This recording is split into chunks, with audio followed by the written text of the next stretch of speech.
Celebrating 10 years of award-winning car talk. It's the In Wheel Time Car Show, your weekly go-to all things automotive place. Just ahead, we talk to Mr. Dale Hulquest, elite glass and trim and drag racer extraordinaire. We'll have This Week in Auto History and get you updated on the stories making automotive news headlines this week. Howdy, along with Mike out of this world, Mars. We need more Jeff Zeka. We do. I'm Don Armstrong. Glad you could join us on this Saturday morning. Really appreciate it. And also joining us right now is, ladies and gentlemen, here he is, Mr. Elite Glass and Trim, Dale Hulquest, and drag racer extraordinaire. Look at you. You're looking good. Hey, you shaved, man. Yes, sir. I had to clean up. I needed to borrow some money, so I had to clean up for the day. Did you? Good. Yeah, having to borrow money to get that new race car of yours up to Indianapolis? No, the new motorhome. The new motorhome. Oh, okay. That pulls that car. I got you. So, well, that's all fine, well and good. How are things? Did you get the Everything's loan? good. How about you guys? Did you get the loan? Oh, yeah. Okay, well, I good. messed up one more time. Yeah. So, I don't know where you want to start. Are we going to start with the Elite Glass and Trim, or are we going to start with drag racing? Your show, buddy. I'm ready. Let's do the Elite Glass and Trim so we can get the business out of the way and then we can do the fun stuff. Well, I mean, for those that don't know, Dale owns a company called Elite Glass and Trim. Now, you might not be familiar with it because Dale does a lot of business, most of his business, with car dealerships around the city of Houston. Am I correct? Correct. Yeah. And so Dale contracts with these dealerships. So if you take your car into the car dealership, right, name one, whatever it is, whoever, yeah, and you need to have the windshield replaced, they don't do that. They call Dale and he sends his crew over there and they do that. Perfect. Yeah. And so let's let everybody understand that there are, 3 different types of glass, Dale? Correct. Yeah. There's aftermarket glass. There's what we refer to as L brand, which is made by the original manufacturer, but is not branded with the original manufacturer's logo. And then there's OEM, which has the original brand logo for the whatever manufacturer it is. So is this a good, better, best scenario? Yes, sir, it is. Okay. Yeah. Well, I would say that the better and the best, there's really no difference between the two other than the little stamp on the glass, right? Correct, Don. The glass is all DOT approved, so it's all the same thickness. It all breaks the same. But where we run into issues in the last 3 to 5 years is with all the technology that has been attached to the windshield, the lane departure, the crash avoidance, the rain sensor, the humidity sensor, the auto pedestrian crossing, the light, the dimming of the lights, and all that is actually programmed into and or the brackets for those cameras and for those sensors is permanently attached to the glass.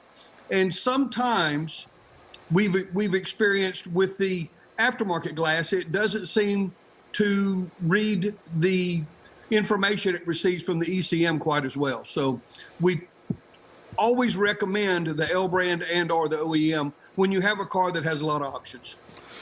But for my 2001 Corvette, I could go with the cheapest thing because it doesn't have anything attached to the windshield except for the rear view mirror. Absolutely correct. And rocks don't differentiate between OEM and or aftermarket. They all break the same. I had a Cadillac, one of my Cadillacs previous to the one I have now, where we had the windshield replaced, and they came out to the house, a name brand company, and they cut the glass out, replaced the windshield, but when they did, they messed up the headliner and they cut all of that informational sensors up in that windshield area. Ooh. And I was heading to the airport to take a flight that afternoon, and I had to get a rental car. It all was a mess. It took several weeks to get the headliner in and get it all replaced. Yeah. Yeah. Well, he doesn't do that kind of work. No. This is many years ago. Yeah. He does top-notch work over there. Well, the other thing, too, I wanted to mention is the fact that you guys have a great trim department. Trim meaning the interior of cars. And in particular, your sunroof guy. And I know that there's been a lot of talk here lately about sunroof guys. And I have to tell you, you got the best one in the business out there. We really do. James has been with us 21 years. Wow. James and Mundo are the two that do the calibrating and the setting of the clearances on sunroofs, and they do a good job. They really do. Well, and let me tell you something, and you know as well as I do, dude, that is an art. And you've got to have the patience of Job to be able to mess with that stuff, because all I do is get a hammer and start swinging it. No. I was real thankful to get those guys, because I have the same patience you do, Don. Yeah. All right, well, now that we've got the Elite Glass and Trim stuff, I think, out of the way, we don't have to have it out of the way, but I want to talk about you're getting ready to go to Indianapolis. Correct. That's what we're doing today. We're installing a new race pack in the Cobalt behind me. The one we have is not communicating with the computer as planned, and so we purchased a new one. We're trying to get it installed this weekend. We've changed the oil and got things ready. They've cut us down one time trial at Indianapolis this year, and originally they shortened the race event to a 4-day event, and now it was previously a 6-day event, and we finished on Monday. Now we don't race on Monday at all. The race is over on Sunday. And so allow for everyone to have a time trial, they've shortened ours. So originally they shortened us to one time trial and then go into class. Yesterday they changed the schedule and allowed us 2 time trials on Wednesday, and then we go into class, and we have first round Thursday morning. So we're trying to prep the cars now. When we get there, we pull them out of the trailer. They're ready for a time trial, and then for class, we just ice them down and chill the motors and ice the fuel and some other things we do and get them set on kill.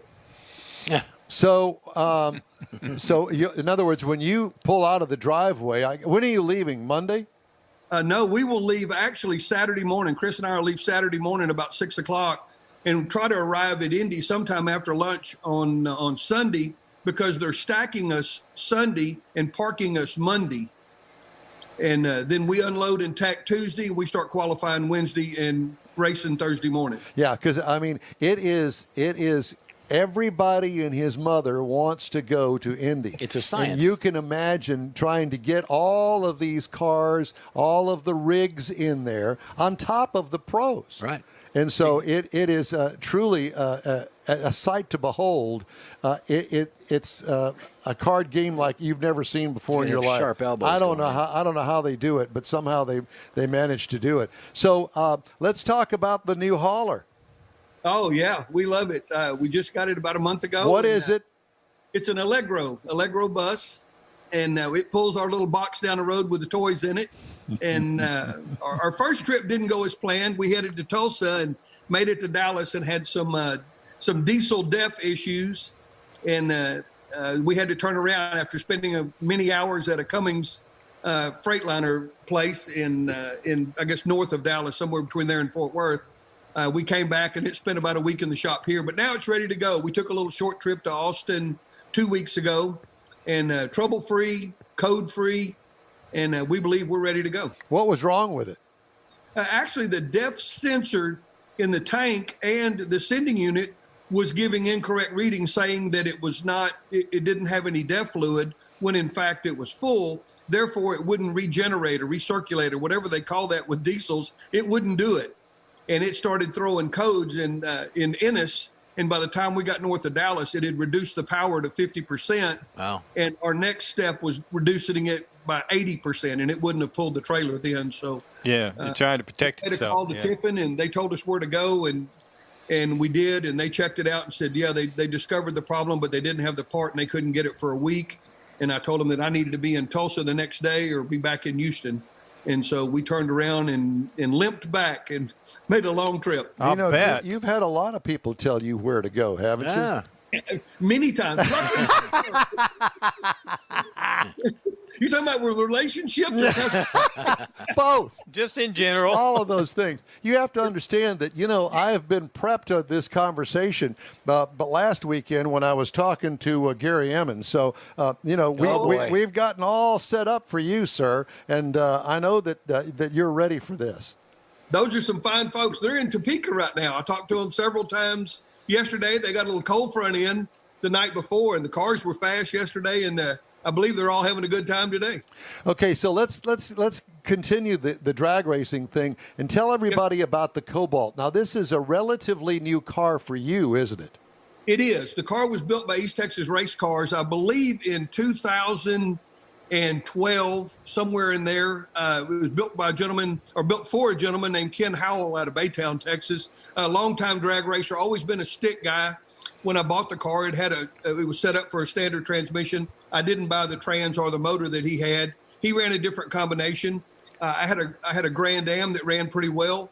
I took the engine and trans out of that and sold it, or actually raffled it, and put that drivetrain in this car and had some modifications done by East Texas Race Cars, and put it together and had a lot of fun with it so far. Won its first race here last year, I believe, in Dallas. Won the first race with it. And what category do you race in? We run in Superstock GT, and the class I run is J. So it's a GT J automatic, and the GT generally certifies that, or designates that it's a front-wheel drive conversion. Cobalts were front-wheel drive cars when they were manufactured by General Motors, and now it's a rear-wheel drive car, and it no longer has a four-cylinder. It has a 305 Chevrolet V8 in it, tune port injected. Now you never run Stan, do you? Oh yeah, run him often, and his crew chief Jared. You know, they all run. Again, we all run super stock, regardless of the class designation. The class itself is super stock, and so we run each other 3 to 4 times a year. So it doesn't make any difference about the transmission? Absolutely not. So it's just the spot. You know, a lot of times I think he's changed cubic inch engines, so now he's running a little slower, so we would spot him. In the past, he was spotting us when he had a larger engine. Yeah. So you beat him quite often then, because we're going to see him next week. I eat there a lot. I don't remember. No, beat him. I said beat him, not eat. I never remember beating him. Or his lovely wife. Yeah, I don't remember beating either one of them. Yeah. So where do you stand in points and division points right now? I don't know how far back last place is, but I'm one step back. You're just ahead of him. I couldn't win a time trial this year, Don. Oh, my God. Well, what has been the problem, Dale? Most of my problems are between the seat and the steering wheel. Yeah. Right in the driver compartment has been my issues lately. I see. Uh-huh. Well, I was going to say it's probably some sort of clutch issue, but you don't have a clutch. It's an automatic. Mm-hmm. No, but I'll use that excuse next time. Yeah, do that. Throw it out there anyway. They don't have a stopwatch. They got a calendar. So is it a 2-speed transmission? No, it's a 3-speed, actually. It's a Pro Trans out of Waco, Texas. Now previously they were out of California, but now Don has moved to Waco, Texas, or Dave, excuse me, has moved to Waco, Texas, is where Pro Trans is. A very nice transmission. Mine's air shifted, but they're bulletproof for the most part. Yeah.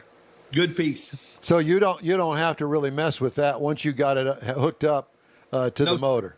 Once you put it in gear and hit the button and activate it, the worst thing you can do is stick your hand down there because it really hurts if it hits you. Yeah, no doubt about it.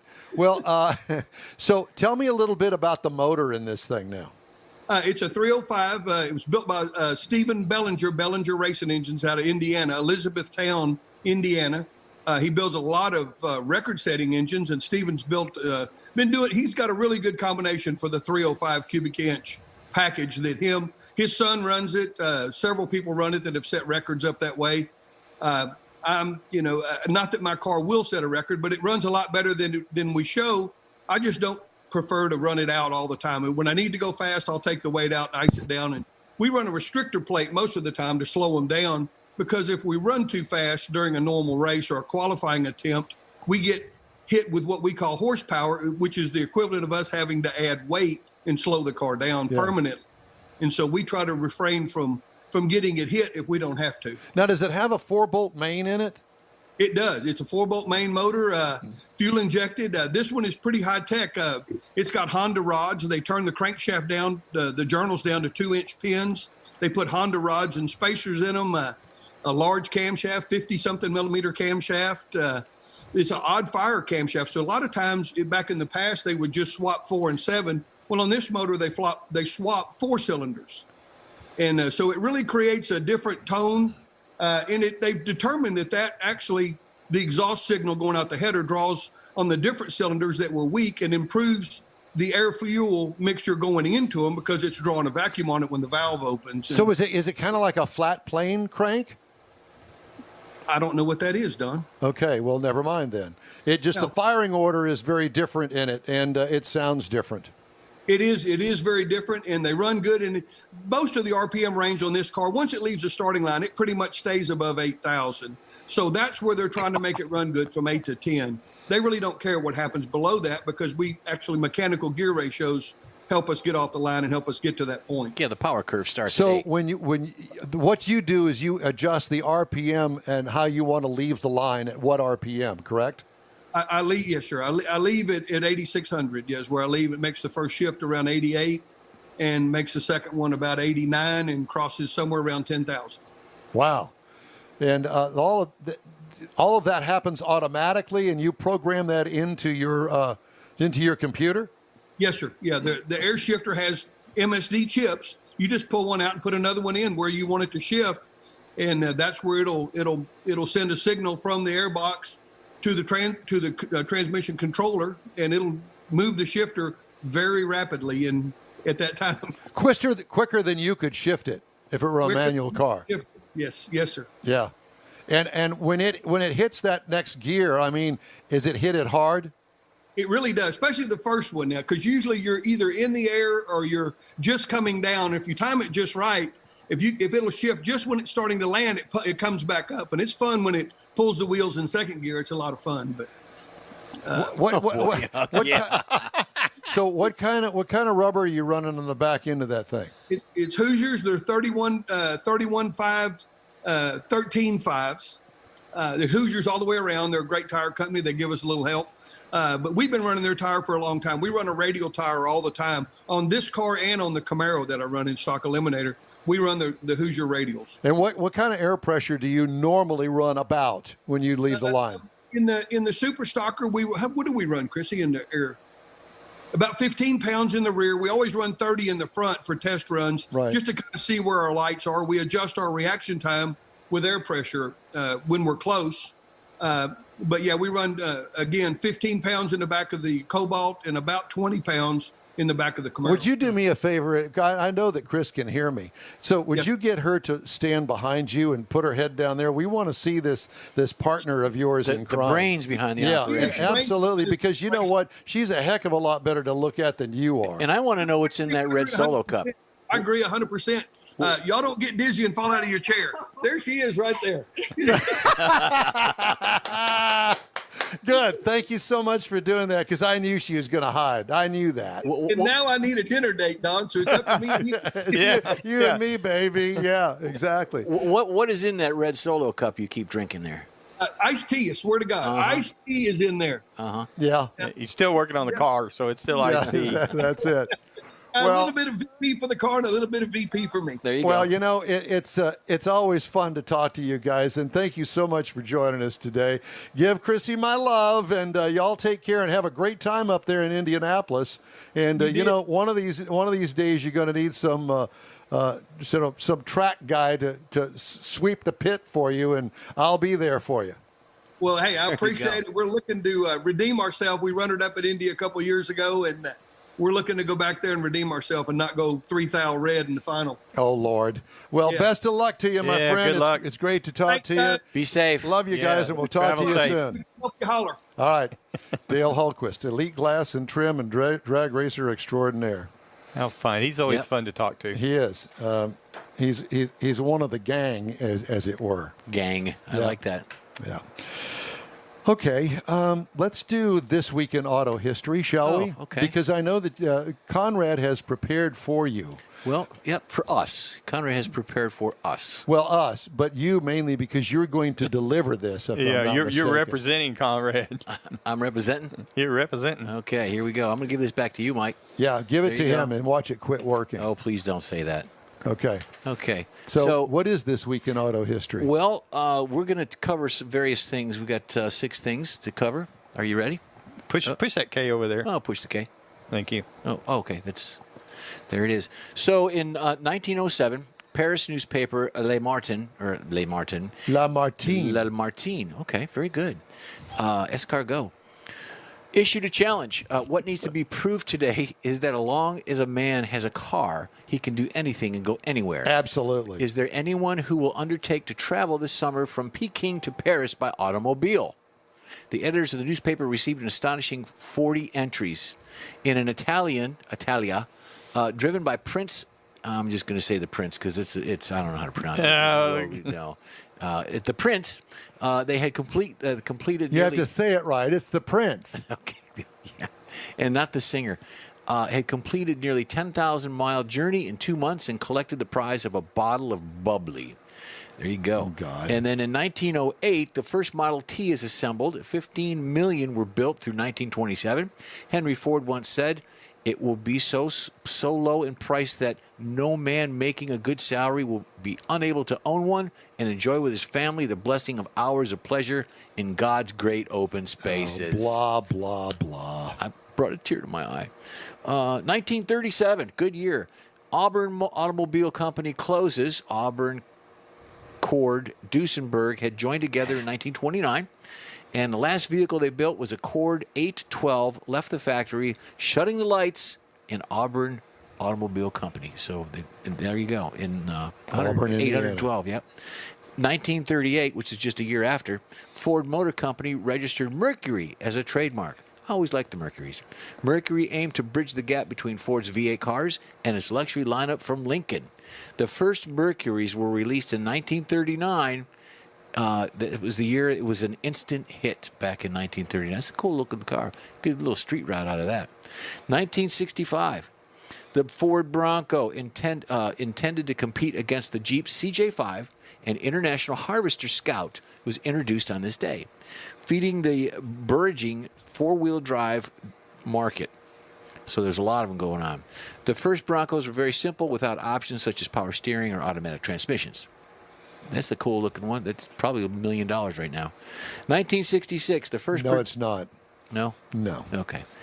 The 1966, the first production Chevrolet Camaro was born. From the base 230 cubic inch inline six that made 140 horsepower in nearly any engine in Chevy's lineup, all the way to the 396 cubic inch V8 that pumped out 375 horsepower.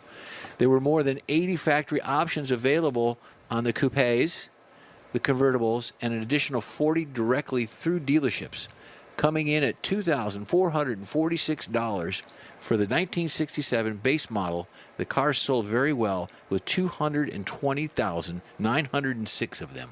That's pretty. That's nice. There you go. And that's it this week in automotive history. Yeah, Thank you, Conrad. A six-banger in it. Thank you, buddy. I love those. Appreciate straight it. Sixes. All right. I want to do a couple of news stories, if I may. Please do. Okay. Help yourself. Rivian, remember them? Yes. They've had all sorts of issues. The EV startup backed by Amazon and Ford Motor Company is in talks to invest at least $5 as in billion dollars near Fort Worth, Texas, according to a document obtained by Bloomberg News. The factory, codenamed Project Terra, according to the document, will be able to produce 200,000 vehicles a year and will create at least 7,500 jobs by 2027.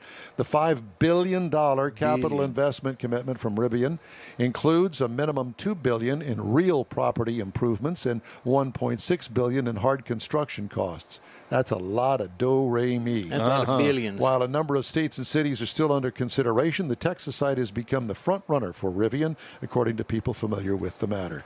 More car manufacturing coming to Texas right on. Ooh. The company has caught attention with its planned battery electric pickup and SUV and a deal to build Amazon 100,000 electric delivery vans by the end of the decade. Stellantis executives have outlined how they plan to shake up the market for large electric models as they provide more detail of a radical EV strategy across 14 brands. This is big. So-called STLA large platform will be used for vehicles ranging in length from 15 to 17 feet and widths from 6 to 7.5 feet. Don't you find that interesting that they're basing this on size? course, we base a lot of things on size, but this is for a car. Okay. The platform will produce 8 vehicles coming within the next 3 to 5 years, including a long-range luxury sedan. Listen to this, Mars. Yes, An I am. all-conquering muscle car, a heart-of-the-market SUV, a very capable Jeep off-roading white space vehicle, as well as a mid-sized truck, according to Ralph Giles. See, I find that real interesting because they're not getting away from where they're at now. They've got muscle cars now. They've got off-road cars, and they're hanging on to that. It'll be interesting to see how well that plays out. Well, all I can tell you is they ain't sitting still. Oh, no. You don't hear a lot about them, about what they're doing for a reason. Where the other car makers are going, well, we got all this coming and it's going to be really good. Yeah, well, you just wait. Mm-hmm. Yeah. Yeah. They didn't make this company called Stellantis just for a name change. Less is more.